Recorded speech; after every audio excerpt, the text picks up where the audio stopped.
ശബരിമല സ്വർണ്ണക്കവർച്ച കേസിൽ കോൺഗ്രസിനെതിരായ ആരോപണത്തിൽ പോറ്റി സോണിയെ കാണാൻ പോയത് പ്രസാദം നൽകാനെന്ന് അടൂർ പ്രകാശിന്റെ ന്യായീകരണം. ഡൽഹിയിലെത്തി തലേ ദിവസം കൂടെ വരണമെന്ന് പോറ്റി അഭ്യർത്ഥിച്ചിരുന്നു. പോറ്റി തന്റെ മണ്ഡലത്തിലുള്ള വോട്ടർ ആയതുകൊണ്ടാണ് കൂടെ പോയതെന്നും അടൂർ പ്രകാശിന്റെ ന്യായീകരണം. ജോൺ ബ്രിട്ടാസിനെതിരെയും അടൂർ പ്രകാശ് ഉണ്ണികൃഷ്ണൻ പോറ്റിയും ജോൺ ബ്രിട്ടാസും തമ്മിൽ നിരവധി തവണ ഫോണിൽ സംസാരിച്ചിട്ടുണ്ടെന്ന് ഇത് പരിശോധിക്കണമെന്നും പ്രതികരിച്ചു.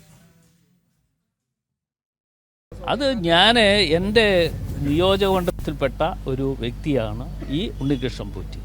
ആ ഉണ്ണികൃഷ്ണൻ പോറ്റി ആയി ബന്ധപ്പെട്ടുകൊണ്ട് ഇയാൾ കള്ളനാണെന്നോ കാട്ടുകള്ളനാണെന്നോ കൊള്ളക്കാരനാണെന്നോ അറിഞ്ഞുകൊണ്ടല്ല അയാൾ എന്നെ കാണുന്നതും പരിചയപ്പെട്ടതിന് ശേഷം അയാൾ ശബരിമലയിൽ അന്നദാനം നടത്തുന്നുണ്ട്, അതിൻ്റെ ഉദ്ഘാടനം നടത്താൻ എത്തണം എന്ന് എന്നോട് ആവശ്യപ്പെട്ടു.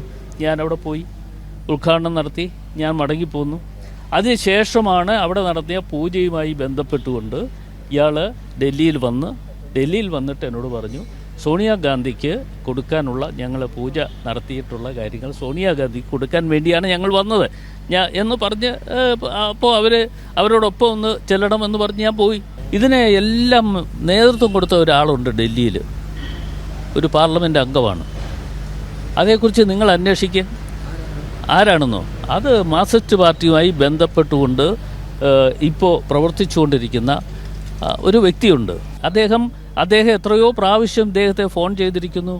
ആ ഫോൺ കോളുകളൊന്ന് പരിശോധിച്ച് അങ്ങനെയാണെങ്കിൽ അതുകൂടി അന്വേഷണം നടക്കണ്ടേ?